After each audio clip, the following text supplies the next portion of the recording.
Bagong kaso na naman ito. Pang-ilan na bang kaso ito ni Harry Roque at saka ni Maharlika? Alam nyo, opisyal na pong kinasuhan ng NBI sa Department of Justice.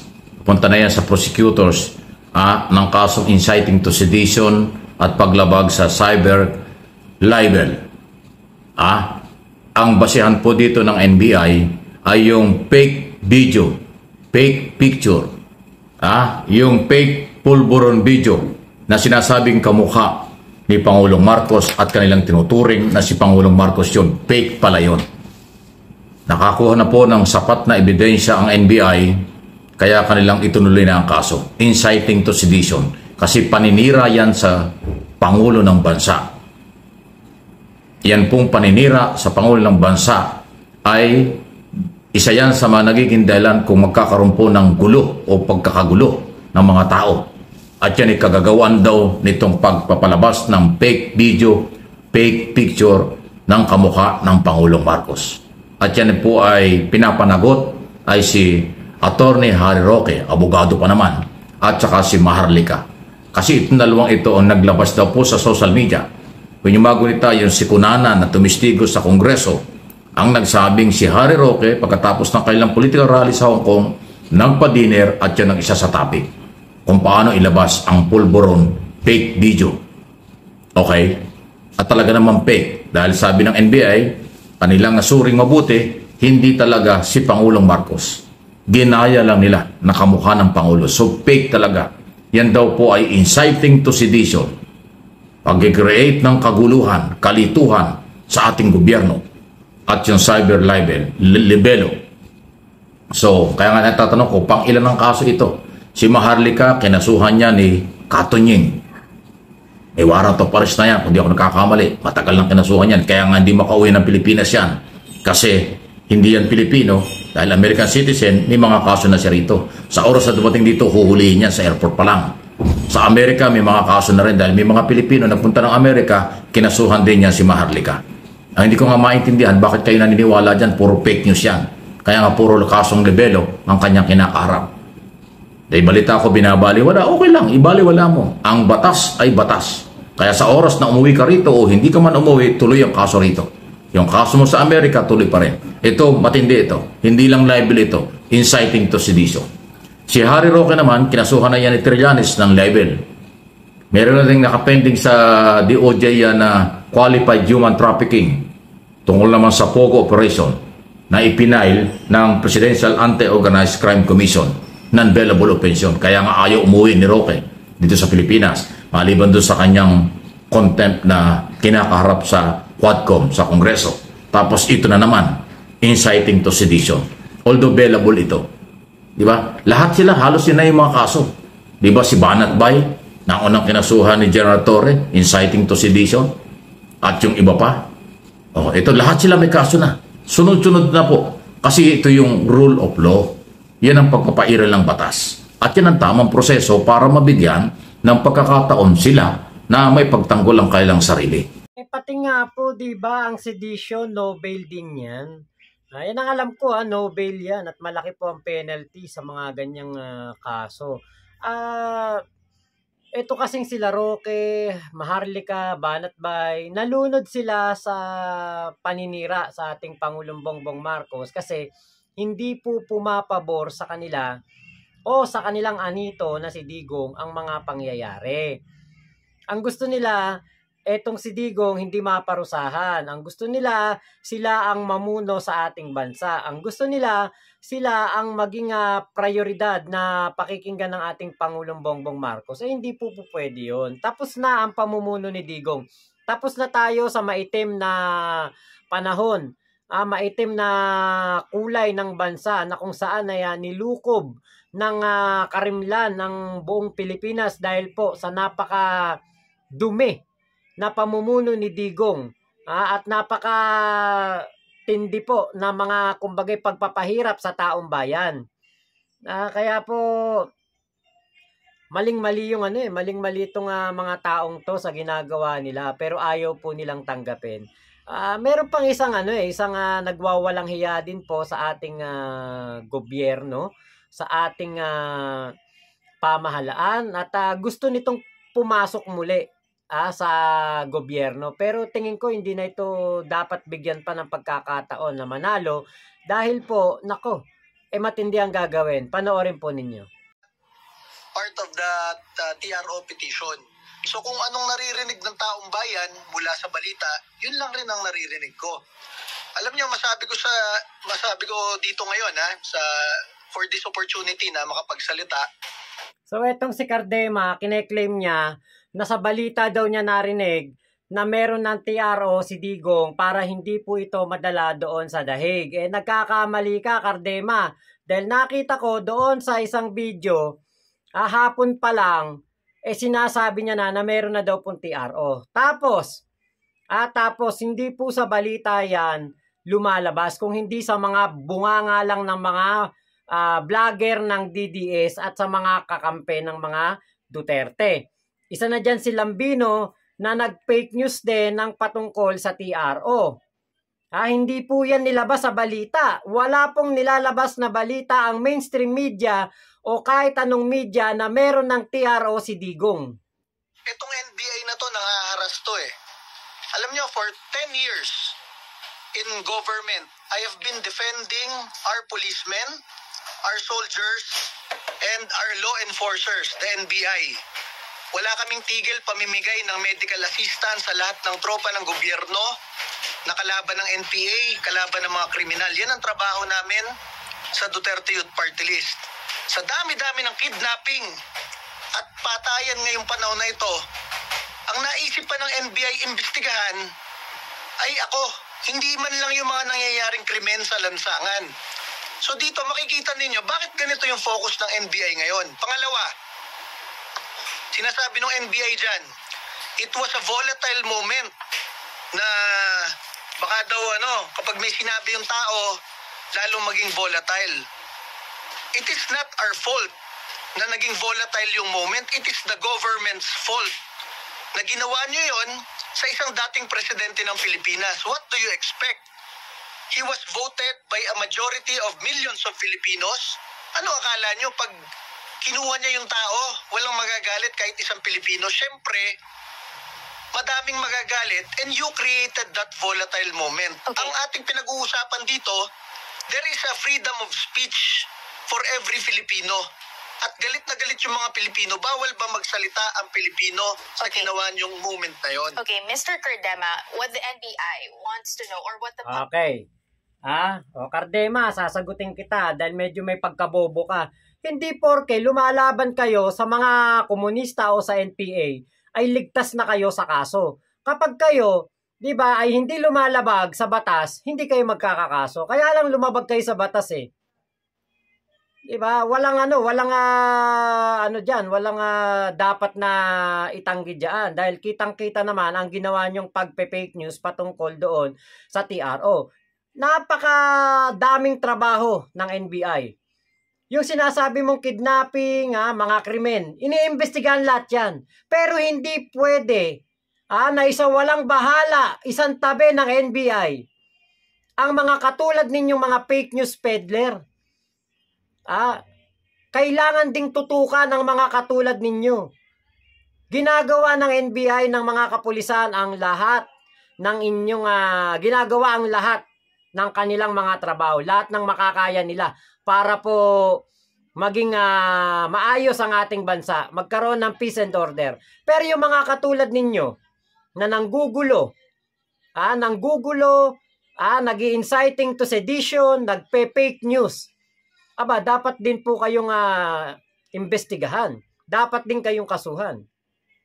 Hindi lang yung mga krimen na sinasabi ninyo ang dapat na asikasuhin ng NBI.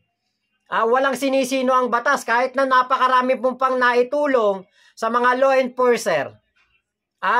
Kapag ikaw lumawag sa batas, kailangan kang parusahan. Hindi pwedeng ikay exempted dahil sasabihin mo na tumulong ka. Tukmul na tukmul ka, Cardema. Nasa kayo sinasabi mo na volatile moment na ang gobyerno ang may kasalanan? Kailan pa naging ang gobyerno ang may kasalanan sa pagkakahuli kay Digong? Sino ba ang gumawa ng napakarahas na utos, napakadelikadong utos para gawin ng mga kapulisan ang paggurgur sa napakaraming Pilipino na kahit po mga inosente at walang kinalaman sa illegal na pulburo na nadamay. Ultimo mga kabataan, Kian de los Santos, 16 years old. Meron pa nga isa, 9 years old.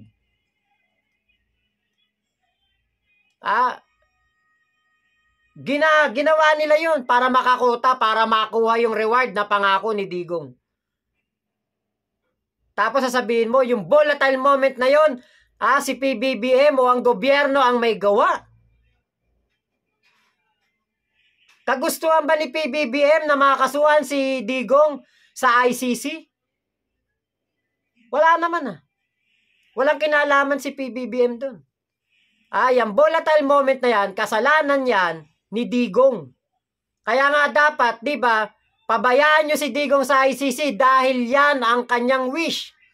Yan ang kagustuhan niya. Ba't angal kayo ng angal? Si Digong nga, sarap na ng buhay dun sa ICC eh. Wants to know is that saan niyo po ba nakuha yung report na may TRO na issue, and why did you share it without verifying if it is already actually released by the Supreme Court? Go ahead, sir. Kung sinasabi ko nga kanina, kung ano lang ang narinig ng milyong-milyong Pilipino noong mga oras na yon, yun lang rin ang narinig ko. Dun sa Villamor Air Base, siguro lampas 20 doon na tao ang nagsasalita patungkol doon sa TRO. Bakit kinakasuhan niyo ako doon sa narinig ko lang? That news, I am not the originator of that news. Kung ano yung pinag-uusapan ng tao sa nangyayari, yun lang rin ang sinasabi ko. Bakit niyo ako kinakasuhan? Dahil kandidato yung Duterte Youth Party List. Ganun ba yun?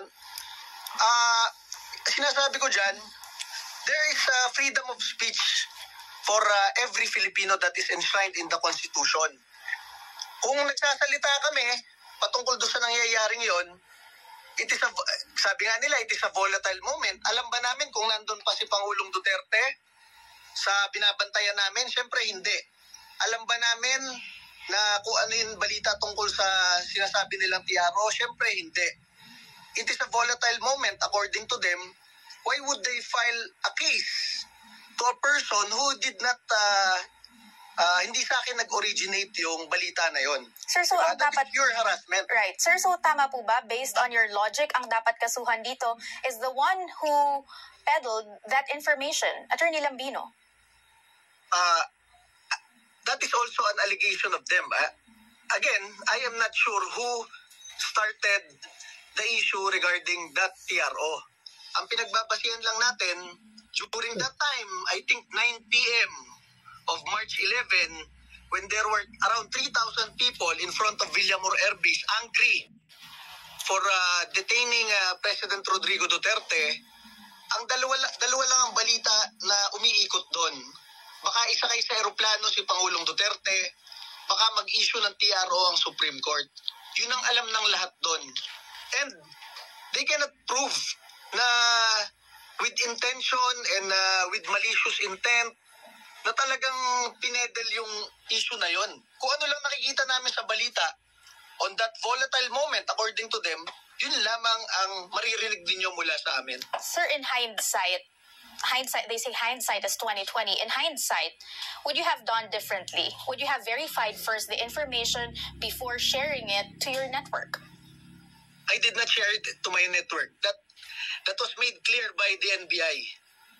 No, sir, your network meaning your followers, meaning the people who support you, meaning the people around you. In hindsight, would you have done the same thing? Or would you have verified first the information that you heard from your fellow Duterte supporters who were there on the ground?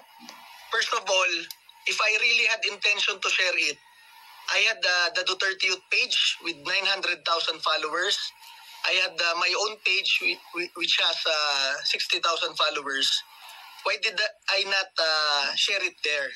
Meron lang kasing reporter na nagtanong anong masasabi ko tungkol dun sa TRO. At meron rin nagsabi dun sa tabi, may in-issue na. So, yun lang ang aking sinabi. From what I can grasp in that situation, in that location. So, if that is, nagkamali dun, it did not originate from me. I am not even... Ayan. So, tama nga. Hindi mo kinumpirma muna kung tama o hindi ang pagkakaroon ng TRO. Di ba? Dapat talagang tinanong mo muna, talagang kinumpirma mo muna kung totoo na may TRO. Pero, di ba, hindi mo nga yun ginawa. So, yun ang pagkukulang mo. Kaya ka ngayon nakasuhan. So, ngayon, pag nakasuhan ka, ang sasabihin mo, parang pinipigilan ng freedom of speech ninyo. Malaya kang magsalita, kahit magbunganga ka, maghapon, magdamag, 24 hours a day. Magbunganga ka, walang pipigil sa'yo. Pero yung pagpapakalat mo ng fake news na may TRO, yun ang dapat na iniiwasan mo. Eto pa yung hamon niya eh. Ito pong si Cardema, hindi po dapat tumanalo, hindi po to dapat magkaroon ng pwesto sa gobyerno. Bakit? Dahil maliwanag na maliwanag, sasasabihin niya na ito na gagamitin niya ang kanyang posisyon para po makapagigante sa mga NBI. No, yung kinakasuhan ninyo, mali yun eh. Pwede silang kasuhan dun eh. Pangalawa, babalikan namin yan sa Congress. Pagdasal nyo hindi manalo yung Duterte Youth Party List. Pag nanalo, ipapatawag namin kayo sa Kongreso. Bakit ganyan yung mga iniimbestigahan ninyo? National Bureau of Investigation kayo. Ang daming napapatay, nakikidnap ngayon. Ang iniimbestigahan ninyo, yung mga nagsasalita patungkol sa mga possible abuses ng government. We are just reacting to what the government is doing. Hindi dapat yan ang linyahan ng NBI. Ang linyahan nyo, National Bureau of Investigation, to investigate kidnappings, murder, at iba't ibang heinous crime sa ating bansa. Parang pang-barangay tanod yung ginagawa ninyo. Sir, you mentioned na babalik. Diba? Babalikan. Iimbestigahan daw po nila sa Kongreso. Bakit? Bawal kayong questionin, bawal kayong imbestigahan, bawal kayong kasuhan dahil sa ginagawa niyong kasalanan? Oo, maraming krimen na nangyayari. Pero sigurado ako mas marami nung panahon ni Digong at walang hustisya nung panahon ni Digong. Kung meron mang mga inimbestigahan, kung meron mang mga nangyayaring krimen, hindi yan pinapabayaan ng NBI. Pero hindi ibig sabihin yan na isasantabi nila ang mga issue na katulad ng ginagawa ninyo, ang mga kasong ginagawa ninyo. Yan nga maganda eh, di ba? Walang sinisino ang NBI. Kahit sino, kahit na yung sinasabi mo pa na tumutulong kayo. 10 taon kayo sa gobyerno, may mga ginagawa kayo para sa mga law enforcer. Yan ang maganda. Di ba? Nagkamali kayo, kailangan kayong kasuhan. Hindi yung porke kayo'y tumulong, hindi na kayo pwedeng kasuhan at untouchable na kayo. Katulad nitong sila Banatbay, sila Harry Roque at Maharlika. Hindi kayo mga untouchables. Hindi kayo mga mga makapangyarihan. Hindi kayo mga anak ni Digong. Anak nga ni Digong, walang nagawa eh. Di ba? Nasampa ng impeachment complaint at naipakulong ang tatay, walang nagawa. Kayo pa kaya? Kaya po, mga kababayan ko, mga Pilipino na makakapanood nito, ako'y nananawagan sa inyo, huwag nyo iboto yan. Yan Duterte na yan, youth na yan. Ako, walang kwenta. Masaul pa sa NPA. Wala pa sa pwesto yan, ganyan na umasta yan. Di what more pa pag napwesto yan.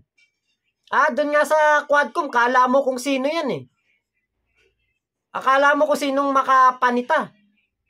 Hindi naman siya kongresista. Palang naman siya doon. Kaya po sana, mag-isip-isip kayo. Naku, pag pinanalo nyo yan, napakayabang yan, napakaangas niya. Akala mo kung sino yan. Ginagamit niya ng yung salitang kabataan. Duterte Youth Party List. Ang tatandaan niya mga yan. Hindi na kayo mga mukhang youth. Diba? Saka, nako, hindi po kayo magandang ehemplo sa mga kabataan. Mga tukmol kayo. Kayo yung mga kamote. Kayo yung mga, mga arugante, agresibo na mga kabataan. Yan ba ituturo ninyo? Sa mga kabataan, mag-fake news? Kumontra sa batas? kumontra sa gobyerno, yan ba ituturo nyo? Masaol pa kayo sa NPA. Hindi sa social media. Kasi ang social media, traditional media, hindi ang korte. So, nasa proseso, NBI, DOJ, pag dinala sa husgado, ayun na po yun. Although may mga iba't ibang kaso na silang kinakaharap sa Quezon City prosecutors, sa Central Luzon yata yung ipinal ni Katunyeng laban kay Maharlika, at ito, ayan, nandiyan pa lang sa DOJ. Inciting to sedition. Ano ba inciting to sedition? Pag-create ng kaguluhan o ng gugulo sa ating gobyerno. Dahil nga, fake video, fake pulburon picture yung kanilang inilabas. Na kanilang inilabas doon sa Vancouver, Canada. Live pa yan sa mga social media nitong grupong ito na pinapalabas totoo-totoo. O hindi naman pala. Kasi nasubukan na, inaral na ng NBI ang mga kung paano ginawa. Ayun na, tunayan, pinake yan. Fake video, fake picture. Kaya yun po yung basihan kung bakit sila kinasuhan. Ayan ho, sunod-sunod na. Walang mahal na araw. Kahit na Holy Week. Yung mga balita hindi nawawala. Pasensya na po kayo. Kung sabi nga nyo, bakit parang walang holiday? Sabi ko naman sa inyo, ang balita walang holiday. Sunod-sunod po ang mga development. Kasi ang batas, hindi ho yan namimili ng oras. Ang batas hindi namimili ng araw. Basta yung batas ay nandyan at nilabag ng kahit sino, meron kayong pananagutan. Kaya po ang NBI, ayan na nga po, gumalaw na. Sunod-sunod na po ang mga kaso. Okay, di ba kung yung mga gunita, binalita ko rin sa isang channel natin, yun naman si Atty. Lambino at saka si Cardema ay kinasuhan dahil naman sa fake na temporary restraining order na nilabas daw ng Supreme Court, hindi naman totoo. Nakalabas sa kanila nang gagaling talaga eh. Fake news talaga sila eh. Iba sa Kongreso, kaya nga nag-imbestiga yung mga vlogger fake news, identify sa mga Duterte or sinasabi nilang maka pro-China. Sila ho yan. Sila yan. Wala pong pabor sa gobyernong ito, nagmamalasakit, naninindigan sa gobyernong ito ang nakakasuhan ng ganyan. Kasi alam nila ang proseso at alam nila hindi yung libelous. Yung mga anti-Marcos, pro-Duterte, anti-Marcos, mga vlogger nila, mga abogado nila, at kung sino-sino supporters nila, sila po yung nakakasuhan. At sabi nga ng NBI, hindi sila titigil ng pagpapail ng kaso hanggat meron sila nilalabag na batas. Ganon din ng PNP, under General Marbel at General Torre, magpapail sila ng mga kaso kahit nakapagpail na sila dati sa lahat ng lalabag sa batas. Walang pinipili. No one is above the law. Ayan po yan. Hindi ito harassment, hindi ito pananakot, pagpapatupad o implementation ng batas. Okay? So mga abogado pa yan. So ang tanong, si Harry Roque kaya iuuwi? Baka lalong hindi umuwi yan. Baka sabihin, nahaharas na naman siya. Yung pong pagpapail ng kaso, hindi harassment. Yan ay base sa pag-aaral, may ebidensya, kaya dapat nilang patunayan yung ebidensyang yun ay hindi totoo. Para ho magkaroon sila ng kalayaan. Yun nga yung due process. Yan ang pong pagpapail ng kaso. Mas mahirap kung hindi kinakasuhan. Nakatulad ng nakaraang gobyerno. Walang kaso-kaso sa mga suspect sa illegal drug. Puro tukang, puro pag-uusga. Patay dito, patay doon. Tukang dito, tukang doon. Double barrel campaign. Walang due process kasi yun ang kanilang paniniwala. O labag sa batas yun. O ngayon, pinapanagot na si Duterte. Crime against humanity before ICC. Ang bigat nun. Non-bailable offense yan. At yung mga co-accused niya ay coming soon, coming na. May mga warrant of arrest na lalabas laban kay Bato at doon sa mga ibang general na maaaring sangkot dyan sa paglabag sa karapatang pantao. So anong gusto nyo? Yung rule of law? Pinapairal lang Marcos administration from day 1 until now hanggang 2028? O yung ginawa nila na walang batas? Sila ang batas. Tinutukang-tukang na lang nila ang kalaban. Di ba? Mahirap yun. Kaya itong ginagawa ngayon ng gobyerno, ng PNP, ng NBI, lahat ng law enforcement agency na pinatutupad ng batas, yan ang tamang proseso. Yan ang tamang gobyerno. Yan ang makataong gobyerno. Yan ang makataong pagtrato kasi binibigyan ng pagkakataon pa ang mga suspect o akusado. Hindi hinuhusgahan. Ayan. Please like and share ng ating mga video. Wala pong bakasyon ng mga balita. Basta hanggat meron na dapat kong iparating sa inyo at palaala, gagawin po ng aking mga channel. Ito, MA Pinoy TV at Mike Abe Opinions. Please like and share. Subscribe! ito po yatang mga tao na ito, si Maharlika, si Harry Roque, si Banat Bay, saka itong Cardema na ito yata mga sanay ito sa sa katulad ng pamumuno ni Digong na wala nang hearing, wala nang sampa ng demanda, wala nang due process. Sanay kasi sila dun na sila ang nasa itaas, sila nasusunod, sila ang na kumbaga tinitingala. Ngayon, na hindi yan po pwede sa pamumuno ni PBBM. Pasensya kayo. Kung hindi nyo kaya na sumunod sa batas, di ba? Manahimik kayo. Umalis kayo ng bansa. Diba? Huwag niyong pagsiksikan ng sarili niyo rito kasi ang gusto niyo, kayo ang batas. Si Digong ang batas, si Digong ang nasusunod. Diba? Itong si Banat Bay daw, naghahanap na daw to ng asylum sa Japan. Bakit hindi na umuwi? Bakit hindi na nagpapakita rito sa Pilipinas? Dahil nakasuhan na nga yata to ng inciting to sedition no bail yun. Kapag lumabas ang warrant of arrest niyan, wala na. Tigbak na. Di yung mga kinita niya sa kanyang pagbablog, nako, mauubos lang sa pagbabayad sa penalty.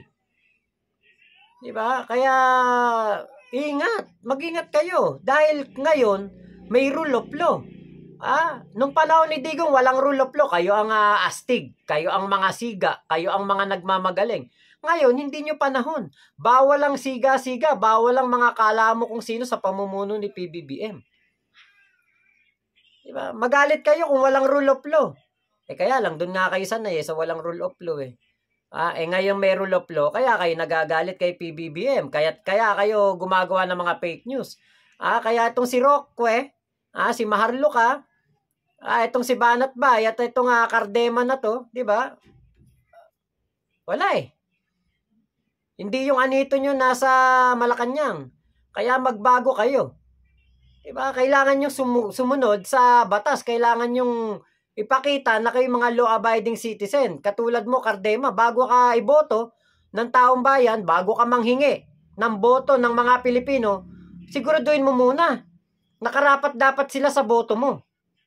Karapat dapat silang iboto ka. Karapat dapat sila na ilagay ka sa pwesto. Hindi yung ang gagawin mo, maghiganti ka, gagamitin mo pwesto mo para balikan yung mga nagdemanda sa'yo. Tukmol ka ba? Hindi mo ba naisip na mali yung ginawa mo? Kahit anong paliwanag mo, kahit ano pa sabihin mo. Walang ibang nagbabalita noon tungkol sa TRO, kundi kayo mga DDS lang. Kumana ka kagad ng fake news. Tinanong ka kung ano masasabi mo sa TRO. Sinabi mo may TRO na wala naman pala. Tapos ngayon para ikaw pa biktima, para ikaw pa ginigipit. Galawang DDS pa victim. So yun lamang po, maraming salamat sa pagsama nyo dito sa aking vlog na ito. Ingat po kayo, nasan mang panig kayo ng mundo, huwag kayo maniniwala sa mga fake news peddler. Mama chup chup, love you, God bless us all. Pilipinas, God first. Yung channel ni Sir Mike, suportahan nyo po. MA Pinoy TV at Mike Abe Opinions dito po sa YouTube. Salamat po.